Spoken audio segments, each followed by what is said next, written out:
आपण मागील व्हिडिओमध्ये चेन स्टिच पाहिलेली आहे, तर या व्हिडिओमध्ये chain stitch with zigzag stitch पाहणार आहोत।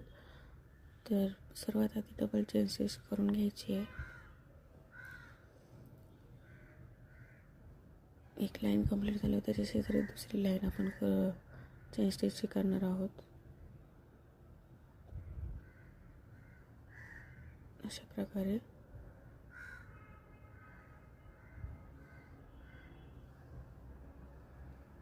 त्यानंतर आपण झिगझॅग स्टिच टाकणार आहोत।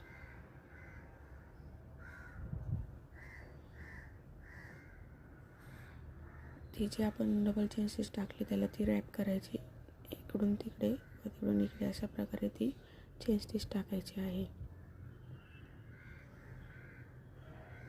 फ्रीमध्ये आरी वर्क शिकण्यासाठी माझ्या चॅनलला सबस्क्राईब करायला विसरू नका व अशाच प्रकारे नवीन नवीन गोष्टी तुम्ही माझ्या चॅनलवरती शिकणार आहात। हा व्हिडिओ पूर्ण पाहिल्याबद्दल थँक्यू।